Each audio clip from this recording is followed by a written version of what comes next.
Central Methodist is coming off a 28-20 victory at Avila on Saturday. First, your overall thoughts on the game and how it went. I thought it was a typical football game. I mean, it's never perfect. You have adversity, and it's guys that really stick together and able to work through the adversity that end up making it. I mean, Avila is a very tough football team. They're much improved, and we knew we had our hands full, and they really about got us. And we were fortunate that we were able to create some of our own opportunities and be able to put it in the end zone. And I was really proud of the guys for that. They really did a great job executing what we needed, especially down the stretch and at the end of the game. Central Methodist outrushed Avila 299-204. The team had 50 total rushing attempts in the game. Talk about the play of your running backs and offensive line run blocking. Well, especially the offensive line. They did a much better job of executing our game plan this week, and just they improved so much off of last week. And not only them, but the wide receivers down the field blocking, and tight ends and other running backs as well. I mean, it was really a total group effort there. But the running backs did a great job as usual of hitting the hole and getting it down the field and really bruising the tacklers and trying to break tackles. So everybody did a pretty good job. I think we only had one turnover out of it, and if we can continue with that and work on ball security and do a good job not turning over the ball and limiting our mistakes, man, we're going to be pretty good. The defense forced 2 turnovers in the first half with key interceptions by Mitchell Swan and Brian Plinge. Evaluate the play of your defense and how they contributed to the victory last Saturday. No, we're getting there. We're coming on. I mean, it's taken us a minute. Going into Game 3, we got 2 games under our belt. It's still not perfect. We still have a lot to work on, but I thought the leverage was much better. The tackling was much better. I was very pleased with that. We still have little coverage mistakes that we have to work on in terms of leverage and where we're supposed to be at. And then also up front, we got to do a better job getting off blocks. I thought their offensive line did a nice job against our defensive line. And then at the end of the game, I really thought our defensive line came up big, though. And that's the thing. We've got to be able to put together a full 4 quarters defensively, and we haven't done it yet.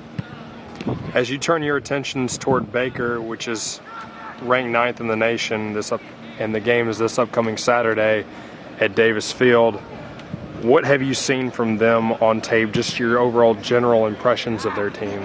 I could be totally wrong, but I think they're the best team in our conference right now. I think they have the most talent in our conference. And, after playing Mid-America and scrimmaging in Missouri Valley and those teams, I'm not sure Baker, they're really pretty good. I mean, they've got some very strong running backs, and their offensive line does a nice job. They've got some very fast receivers, and I know they're playing with their backup quarterback because they had their starter injured in week 1, but he's done a nice job managing the game and taking care of the football. And defensively, they're very fast. I mean, they've got a defensive end that's a sophomore that already has 4 sacks on the year. I believe Jolly is his name, and he's doing a great job off the edge. And then they really have a great secondary, and the linebackers do a real nice job. And they're very senior dominated. They have a lot of seniors on their team, so they're a tough challenge. But that's what this is all about, man. You got to go in and play the best teams to get to where you want to get to. And these guys, I think we're looking forward to getting to play here at home again and bring Baker into our park and see what happens. Baker's coming off a 48-17 victory over Evangel. Their backup quarterback, which you alluded to earlier, Sam Vossen, was named the HAC Offensive Player of the Week yesterday.